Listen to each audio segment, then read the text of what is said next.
بسم اللہ الرحمن الرحیم۔ اللہ کے نام سے شروع کرتا ہوں جو بہت ہی مہربان ہمیشہ رحم فرمانے والا ہے۔ سورہ انعام آیت نمبر 56۔ قل انی نہیت ان اعبد الذین تدعون من دون اللہ قل لا اتبع اہواءکم قد ضللت اذا وما انا من المہتدین۔ ترجمہ: آپ فرمائیے مجھے منع کیا گیا ہے کہ میں پوجوں انہیں جن کی تم عبادت کرتے ہو اللہ کے سوا۔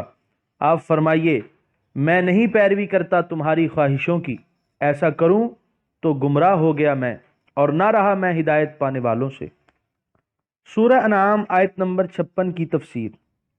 نادان کفار اس کوشش میں سرگرداں رہا کرتے کہ دین توحید کا علم بردار اللہ تعالیٰ کا رسول برحق بھی ان معبودان باطل کی پرستش کرنے لگے جن کے سامنے یہ سجدہ ریز رہتے ہیں۔ اللہ تعالیٰ نے اپنے محبوب صلی اللہ علیہ وآلہ وسلم کو حکم دیا کہ آپ کھلے الفاظ میں اعلان کر دیں کہ میں تمہارے جھوٹے خداؤں کی عبادت ہرگز نہیں کروں گا۔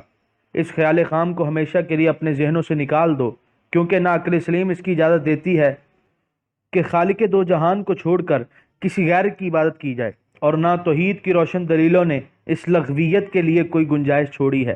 اس لیے عقل و نقل کے خلاف ایک صریح باطل کو کیوں کر اختیار کیا جا سکتا ہے۔ آیت میں تدعون کا معنی حضرت شاہ ولی اللہ رحمۃ اللہ تعالی علیہ نے اپنے ترجمے میں یہ فرمایا ہے: تدعون من دون اللہ، شمع میں پرستدید بجز خدا، یعنی خدا کے سوا جن کی تم عبادت کرتے ہو۔ آپ کے علاوہ قرطبی، روح المعانی، کشاف، نیشا پوری وغیرہ ہم نے تدعون کا معنی تعبدون کیا ہے۔ دعا کی حقیقت کیا ہے، کون سی دعا عبادت اور شرک ہے اور کون سی دعا عبادت نہیں، اس کی تحقیق کسی مناسب مقام پر کی جائے گی انشاءاللہ تعالی۔ سورہ انعام آیت نمبر 57۔ قل انی علی بینۃ من ربی وکذبتم بہ ما عندی ما تستعجلون بہ ان الحکم الا للہ یقص الحق وہو خیر الفاصلین۔ ترجمہ: آپ فرمائیے بے شک میں قائم ہوں ایک روشن دلیل پر اپنے رب کی طرف سے، اور جھٹلا دیا تم نے اسے۔ نہیں ہے میرے پاس جس کی تم جلدی مچا رہے ہو، نہیں ہے حکم کسی کا سوائے اللہ کے، وہی بتاتا ہے حق اور وہ سب سے بہتر فیصلہ کرنے والا ہے۔ سورہ انعام آیت نمبر 57 کے پہلے حصے کی تفسیر۔ امام راضی فرماتے ہیں کہ حضور صلی اللہ علیہ وآلہ وسلم انہیں ڈرایا کرتے کہ اگر تم نے شرک کو نہ چھوڑا تو عذاب الہی آئے گا اور تمہیں نیست و نابود کر دے گا۔ وہ بطور مذاق کہتے کہ ہم آپ کا دین قبول نہیں کرتے، پھر اتاریے ہم پر عذاب، جلدی کیجئے، دیر کیوں لگا رہے ہیں؟ بلکہ وہ تو یہ دعا بھی مانگا کرتے کہ اے خدا اگر یہ دین سچا ہے تو ہم پر آسمان سے پتھروں کی بارش کر۔ اللہ تعالیٰ ان کی ہرزہ سرائی کے رد میں اپنے محبوب کو یہ جواب دینے کی ہدایت فرما رہے ہیں کہ اے کفار، جس عذاب کے لیے تم جلد بازی کر رہے ہو یہ اللہ تعالیٰ کے دست قدرت میں ہے، جب چاہے گا اتارے گا اور اس وقت اس کے غضب سے تمہیں کوئی نہ بچا سکے گا۔ سورہ انعام آیت نمبر 57 کے بقیہ حصے کی تفسیر۔ نہیں ہے حکم کسی کا سوائے اللہ کے، ہر چیز اس کے قبضہ قدرت میں ہے، ہر کام کے لیے اس نے اپنے علم ازلی میں وقت مقرر کر رکھا ہے۔ جو وقت تم پر عذاب نازل کرنے کا اس نے متعین کر دیا ہے اس سے پہلے یا پیچھے کوئی نہیں کر سکتا۔ سورہ انعام آیت نمبر 58۔ قل لو ان عندی ما تستعجلون به لقضی الامر بینی وبینکم واللہ اعلم بالظالمین۔ ترجمہ: آپ فرمائیے اگر میرے پاس ہوتی وہ چیز جس کی تم جلدی کر رہے ہو تو کبھی کا فیصلہ ہو گیا ہوتا اس بات کا میرے درمیان اور تمہارے درمیان، اور اللہ خوب جانتا ہے ظالموں کو۔ سورہ انعام آیت نمبر 59۔ وَعِندَهُ مَفَاتِحُ الْغَيْبِ لَا يَعْلَمُهَا إِلَّا هُوَ وَيَعْلَمُ مَا فِي الْبَرِّ وَالْبَحْرِ وَمَا تَسْقُطُ مِنْ وَرَقَةٍ إِلَّا يَعْلَمُهَا وَلَا حَبَّةٍ فِي ظُلُمَاتِ الْأَرْضِ وَلَا رَطْبٍ وَلَا يَابِسٍ إِلَّا فِي كِتَابٍ مُبِينٍ۔ ترجمہ: اور اسی کے پاس ہے کنجیاں غیب کی، نہیں جانتا انہیں سوائے اس کے، اور جانتا ہے جو کچھ خشکی میں اور سمندر میں ہے، اور نہیں گرتا کوئی پتا مگر وہ جانتا ہے اس کو، اور نہیں کوئی دانہ زمین کے اندھیروں میں، اور نہ کوئی تر اور نہ کوئی خشک چیز مگر وہ لکھی ہوئی ہے روشن کتاب میں۔ سورہ انعام آیت نمبر 59 کے پہلے حصے کی تفسیر۔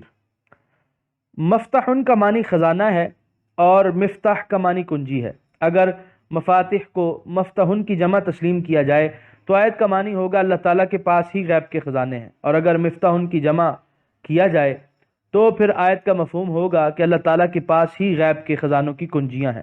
پہلی آیت میں بتایا کہ ہر قسم کا اختیار اسی کو حاصل ہے۔ اس آیت میں تصریح فرمائی کہ علم کامل اور محیط سے بھی فقط وہی متصف ہے، تو اس سے معلوم ہوا کہ خدا صرف وہی ہو سکتا ہے جو بے پایاں قدرت اور بے کراں علم کا مالک ہو۔ لیکن اس آیت سے یہ سمجھنا کسی طرح درست نہیں کہ وہ کسی کو علم غیب سکھاتا بھی نہیں، بلکہ وہ جس کو چاہتا ہے جتنا چاہتا ہے عطا فرماتا ہے۔ کوئی بخیل اس کی بخشش و عطا کا ہاتھ نہیں روک سکتا، اور جو کچھ اس نے سید الانبیاء محمد رسول اللہ صلی اللہ علیہ وسلم کو عنایت فرمایا ہے اس کا اندازہ لگانا کسی کے بس کی بات نہیں۔ علامہ قرطبی لکھتے ہیں یعنی غیب کا علم اللہ تعالیٰ کے پاس ہے، اور علم غیب تک پہنچنے کے ذریعے بھی اسی کے دست قدرت میں ہے، کوئی ان کا مالک نہیں۔ بس اللہ تعالیٰ جس کو غیب کا علم دینا چاہتا ہے دے دیتا ہے، اور جس کو محروم رکھنا چاہتا ہے اسے محروم کر دیتا ہے، اور امور غیب پر آگاہی صرف رسولوں کے ذریعے ہی حاصل ہو سکتی ہے جن پر علوم غیب کا فیضان فرمایا جاتا ہے۔ سورہ انعام آیت نمبر 59 کے دوسرے حصے کی تفسیر۔ اور جانتا ہے جو کچھ خشکی میں اور سمندر میں ہے۔ پہلے تو مطلقاً فرمایا کہ غیب کے خزانوں کی کنجیاں اسی کے قبضے میں ہیں۔ اس کے بعد مزید وضاحت سے اپنے علم وسیع اور محیط کو بیان فرمایا کہ یہ کائنات جس کے کروڑویں حصے کا بھی تمہیں علم نہیں، لیکن جتنا کچھ بھی تم جانتے ہو اس میں سب سے بڑی چیزیں خشکی اور تری ہیں۔ ان میں رنگا رنگ ان گنت مخلوق چھوٹی اور بڑی سانس لے رہی ہے، ان سب کو بھی وہ جانتا ہے۔ اس کے علم کی ہمہ گیری کی یہ کیفیت ہے کہ روئے زمین پر بے شمار جنگلات کے بے حساب درختوں کے ان گنت پتوں میں سے اگر کوئی پتا بھی گرتا ہے تو اللہ تعالیٰ کو اس کا بھی علم ہے۔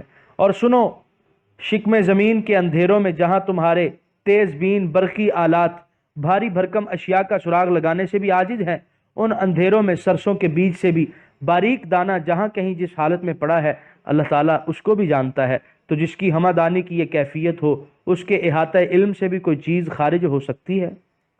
سورہ انعام آیت نمبر 59 کے تیسرے حصے کی تفسیر۔ اور نہ کوئی تر اور نہ کوئی خشک چیز، ان جزیات کا ذکر کر کے اب پھر عمومی رنگ میں اللہ تعالیٰ کے علم کی ہمہ گیری کا ذکر ہو رہا ہے۔ سورہ انعام آیت نمبر 59 کے بقیہ حصے کی تفسیر۔ مگر وہ لکھی ہوئی ہے روشن کتاب میں، اس سے مراد لوح محفوظ ہے جس میں علم الہی متشکل صورت میں موجود ہے، جس پر ملائکہ آگاہ ہوتے رہتے ہیں۔ سورہ انعام آیت نمبر 60۔ وَهُوَ الَّذِي يَتَوَفَّاكُم بِاللَّيْلِ وَيَعْلَمُ مَا جَرَحْتُم بِالنَّهَارِ ثُمَّ يَبْعَثُكُم فِيهِ لِيُقْضَىٰ أَجَلٌ مُّسَمًّى ثُمَّ إِلَيْهِ مَرْجِعُكُمْ ثُمَّ يُنَبِّئُكُم بِمَا كُنتُمْ تَعْمَلُونَ۔ ترجمہ۔ اور وہ وہی ہے جو قبضے میں لے لیتا ہے تمہیں رات کو، اور جانتا ہے جو کمایا تم نے دن کو، پھر اٹھاتا ہے تمہیں نیند سے دن میں تاکہ پوری کر دی جائے تمہاری عمر کی میعاد مقرر، پھر اسی کی طرف تمہیں لوٹنا ہے، پھر وہ بتائے گا تمہیں جو تم کیا کرتے تھے۔ سورہ انعام آیت نمبر 60 کی تفسیر۔ نیند اور بیداری کا یہ تسلسل جاری رہتا ہے یہاں تک کہ زندگی کا سفینہ وقت کے سمندر میں موجوں سے کھلتا، طوفانوں سے الجھتا، بھنوروں سے بچتا، موت کے ساحل پر لنگر انداز ہو جاتا ہے۔ اس کے پیچھے ایک آہنی دیوار کھڑی کر دی جاتی ہے، حال کے ہنگامے ماضی کی گود میں دم توڑ دیتے ہیں، ساری وابستگیاں اور دل بستگیاں ختم ہو جاتی ہیں، ایک اور زندگی کی صبح طلوع ہوتی ہے، انسان اپنے مالک و خالق کے حضور میں جواب دہی کے لیے کھڑا کر دیا جاتا ہے۔ یہاں توفا کا لفظ نیند کے معنی میں استعمال ہوا ہے، اس کا حقیقی معنی ہے کسی چیز کو پورا لے لینا، کیونکہ نیند کے وقت انسان کا عقل و شعور معطل ہو جاتا ہے، چلنے پھرنے، دیکھنے سننے وغیرہ کی قوتیں بیکار ہو جاتی ہیں، اس لیے اس کے لیے توفی کا لفظ استعمال ہوا۔